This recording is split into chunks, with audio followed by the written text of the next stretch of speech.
Hello ಗೆಳೆಯರೇ, ಎಲ್ಲರೂ ಹೇಗಿದ್ದೀರಾ? ಎಲ್ಲರೂ ಚೆನ್ನಾಗಿದ್ದೀರಾ ಅಂತ ತಿಳಿತೀನಿ. ಇವತ್ತು ನೋಡಿ ನಾನು ಫಿಶ್ ಸುಡೋದು ಅಂತ, ಇದು ಮಲಯಾಳಂನಲ್ಲಿ ಫಿಶ್ ಪೊಳ್ಳಿಚ್ಚದು ಅಂತಾರೆ, ಮೀನು ಪೊಳ್ಳಿಚ್ಚದು ಅಂತ ಹೇಳ್ತಾರೆ. ಇದು ನಾನು ಮಾಡ್ತಾ ಇದ್ದೀನಿ. ಯಾವ ಮೀನು ಬೇಕಾದ್ರೂ ಹಾಕೋಬೋದು. ಅದರಿಂದ ನಾನು ಕಿಂಗ್ ಫಿಶ್, ಆಮೇಲೆ ಬಂಗಡೆ ಇಟ್ಟಿದ್ದೀನಿ, ಆಮೇಲೆ ಬೂತ ಇಟ್ಟಿದ್ದೀನಿ. ಇದನ್ನು ಪೊಳ್ಳಿಚ್ಚದು ಅಂತ ಮಾಡೋದು. ಅದು ಬಾಳೆ ಎಲೆಯಲ್ಲಿ ಮಾಡೋದು. ಬಾಳೆ ಎಲೆಯಲ್ಲಿ ಅದನ್ನು ಮುದ್ರೆ ಬಿಟ್ಟು ಸುಡೋದು ತವದಲ್ಲಿ. ಶುಂಠಿ ಪೇಸ್ಟು, ನಿಂಬೆಹಣ್ಣಿನ ರಸ, ಮೆಣಸಿನ್ಕಾಯಿ ಪುಡಿ ಹಾಕ್ಬಿಟ್ಟು ನಾನು ಇದನ್ನು ಕಲಸಿಟ್ಟಿದ್ದೀನಿ. ಅದು ಹಿಂದಿನ ದಿನವೇ ಮಾಡಿಟ್ಟಿದ್ದೀನಿ, ಚೆನ್ನಾಗಿ ಮಸಾಲೆ ಹಿಡ್ದಿರುತ್ತೆ ಅಂತ. ನೋಡಿ, ಮಸಾಲೆಗೆ ಈರುಳ್ಳಿ 4 ಈರುಳ್ಳಿ ಹಾಕೊಂಡಿದ್ದೀನಿ ದೊಡ್ಡದು. ಹಸಿಮೆಣಸಿನ್ಕಾಯಿ ಒಂದು 4 ಹಾಕೊಂಡಿದ್ದೀನಿ, ಚೂರು ಮಾಡಿಟ್ಟಿದ್ದೀನಿ. ದೊಡ್ಡ 4 ಟೊಮೆಟೊ ಇಟ್ಟಿದ್ದೀನಿ. 1 ಕಪ್ ತೆಂಗಿನಕಾಯಿ ತುರಿ, ಆಮೇಲೆ ಕರಿಬೇವಿನ ಸೊಪ್ಪು, ಶುಂಠಿ ಬೆಳ್ಳುಳ್ಳಿ ಪೇಸ್ಟು, ಉಪ್ಪು. ಇದಕ್ಕೂ ಉಪ್ಪು ಹಾಕಿರೋದ್ರಿಂದ ನಾನು ಇದಕ್ಕೆ ಸ್ವಲ್ಪ ಉಪ್ಪು ಹಾಕಿದ್ದೀನಿ. ಅದು ನೀವು ನಿಮ್ಮ ಟೇಸ್ಟಿಗೆ ಹೆಂಗೆ ಅಂತ ನೋಡ್ಕೊಂಡ್ಬಿಟ್ಟು ಹಾಕೊಳ್ಳಿ. ನೋಡಿ, ದೊಡ್ಡ 2 ಟೇಬಲ್ ಸ್ಪೂನು ಚಿಲ್ಲಿ ಪೌಡರು ಮತ್ತು ಧನಿಯಾ ಪೌಡರು, ಅರಿಶಿನ 1/4 ಟೀ ಸ್ಪೂನ್ ಅರಿಶಿನ, 1 ಟೇಬಲ್ ಸ್ಪೂನು ಮೆಣಸಿನ ಪುಡಿ, ಆಮೇಲೆ ಹುಣಸೆ ಹಣ್ಣಿನ ರಸ, ಕೊಬ್ಬರಿ ಎಣ್ಣೆ. ಇದು ಗಟ್ಟಿಯಾಗಿರೋದ್ರಿಂದ ನಾನು ಹಂಗೆ ಇಟ್ಟಿದ್ದೀನಿ. ಆಮೇಲೆ 1 ಕಪ್ ತೆಂಗಿನಕಾಯಿ ಹಾಲು, ಆಮೇಲೆ ಬಾಳೆ ಎಲೆ. ಬೇಕಾಗಿ ಸಾಮಗ್ರಿಗಳು ಇಷ್ಟು. ಈಗ ಹೆಂಗೆ ಮಾಡೋದು ಅಂತ ತೋರಿಸ್ತೀನಿ. ಫಸ್ಟು ನಾನು ಈ ಮೀನನ್ನ ಎಣ್ಣೆಯಲ್ಲಿ ಹುರ್ಕೊಳ್ತೀನಿ, ಆಮೇಲೆ ಅದೇ ಎಣ್ಣೆಯಲ್ಲಿ ಈ ಮಸಾಲೆನ ಮಾಡ್ಕೊಳ್ತೀನಿ. ಫಸ್ಟ್ ಈ ಎಣ್ಣೆಯಲ್ಲಿ ಮೀನು ಹುರ್ಕೊಳ್ಳೋದು ತೋರಿಸ್ತೀನಿ.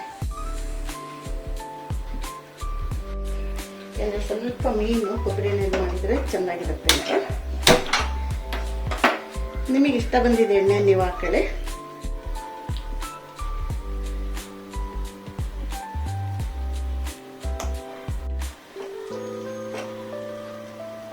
ನೋಡಿ, ಮೀನೆಲ್ಲ ಹಾಕಿಟ್ಟಿದ್ದೀನಿ. ಮೀನು ಹುರಿದ ಮೇಲೆ ಇನ್ನು ಮಿಕ್ಕಿದ ಮೀನು 2 ಸೈಡು ಹುರ್ಕೊಂತೀನಿ.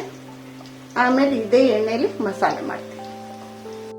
ನೋಡಿ, ಮೀನು ಹುರ್ಕೊಂಡಿದ್ದೀನಿ. ಇದೇ ಥರ ಎಲ್ಲ ಮೀನು ಹುರಿತೀನಿ. ಇಷ್ಟು ಹುರಿದ್ರೆ ಸಾಕು, ತುಂಬ ಬ್ರೌನ್ ಕಪ್ಪಾಗಬೇಕಂತ ಏನಿಲ್ಲ, ಇಷ್ಟು ಹುರಿದ್ರೆ ಸಾಕು. ಇನ್ನು ಮಿಕ್ಕಿದ್ದು ಈ ಮೀನುಗಳನ್ನು ಹುರಿದ್ಬಿಟ್ಟು ಆಮೇಲೆ ಮಸಾಲೆ ಮಾಡ್ತೀನಿ. ನೋಡಿ, ಫಿಶ್ ಎಲ್ಲ ಫ್ರೈ ಮಾಡಾಯಿತು. ಈಗ ಇದೇ ಎಣ್ಣೆಯಲ್ಲಿ ನಾನು ಮಸಾಲ ಮಾಡ್ತಾ ಇದ್ದೀನಿ. ಈರುಳ್ಳಿ, ಹಸಿಮೆಣಸಿನ್ಕಾಯಿ ಹಾಕೊಂಡಿದ್ದೀನಿ. ಅದರಲ್ಲಿ ಈ ಶುಂಠಿ ಮತ್ತು ಉಪ್ಪನ್ನು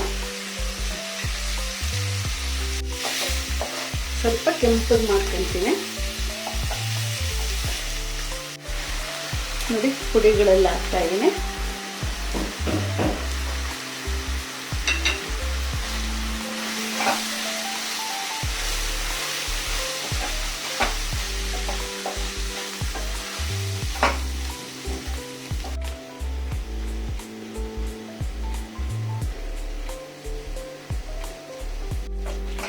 ಈಗ ತೆಂಗಿನ ಹಾಲು ಹಾಕ್ತೀನಿ. 1 ಕಪ್ ತೆಂಗಿನಕಾಯಿ. ನೋಡಿ, ಈ ಕಪ್ಪಲ್ಲಿ 1 ಕಪ್ ತೆಂಗಿನ ಹಾಲು. ಲೋ ಫ್ಲೇಮಲ್ಲಿ ಇಟ್ಬಿಟ್ಟು ಹಾಲು ಹಾಕಿದ್ದೀನಿ. ನೋಡಿ, ಮಸಾಲ ಆಯಿತು. ಈಗ ನಾನು ಎಲೆಯಲ್ಲಿ ಯಾವ ಥರ ಇದು ಮಾಡೋದು ಅಂತ ತೋರಿಸ್ತೀನಿ. ಫಿಶ್ ಎಲ್ಲ ಫ್ರೈ ಮಾಡಿ ಇಟ್ಕೊಂಡಿದ್ದೀನಿ. ಮಸಾಲೆನೂ ಆಗಿದೆ. ಫಿಶ್ನಿಗೆ ಇಟ್ಬಿಟ್ಟು ಆಮೇಲೆ ಅದ್ರ ಮೇಲೆ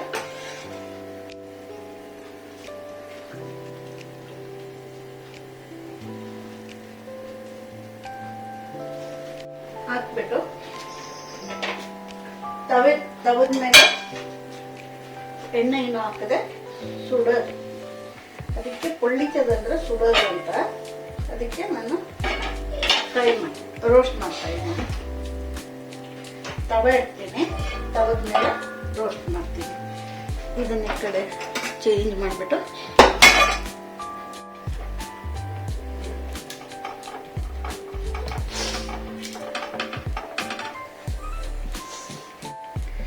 ನೋಡಿ, ಅದು ಕಿಂಗ್ ಫಿಶ್ ಹಾಕಿದ್ದೆ.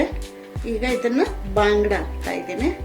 ಯಾವ ಫಿಶ್ ಬೇಕಾದ್ರೂ ಮಾಡ್ಕೊಳ್ಬೋದು ಅಂತ ತೋರ್ಸಕ್ಕೆ ಮಾತ್ರ ನಾನು ಇದು ಮಾಡ್ತಾ ಇರೋದು. ನೋಡಿ, ಇದನ್ನು ಒಂದು ಲೋ ಫ್ಲೇಮಲ್ಲಿ ಒಂದು 10 ನಿಮಿಷ ಇಡ್ತೀನಿ. ಲೋ ಫ್ಲೇಮಲ್ಲಿ ಫಸ್ಟ್ ಹೈ ಫ್ಲೇಮ್ ಮಾಡಿಬಿಟ್ಟು ಆಮೇಲೆ ಲೋ ಫ್ಲೇಮ್ ಮಾಡ್ತೀನಿ. ಒಂದು 10 ನಿಮಿಷ ಇಟ್ಟರೆ ಅದು ಮಸಾಲೆ ಮೀನು ಜೊತೆಗೆ ಚೆನ್ನಾಗಿ ಇಟ್ಕೊಂಡ್ಬಿಟ್ಟು ಬೆಂದಿರುತ್ತೆ. ಅದೇ ಥರ ಅದನ್ನು ಮಾಡ್ತೀನಿ ನೋಡಿ. ಆಗಿದೆ, ಓಪನ್ ಮಾಡಿ ತೋರಿಸ್ತಾ ಇದ್ದೀನಿ ನೋಡಿ. ಮಸಾಲಾದಾರ್ ನೆನ್ಕೊಳ್ಳಿ ನೋಡಿ. ಇದು ಕಿಂಗ್ ಫಿಶ್ ಐಕೋರ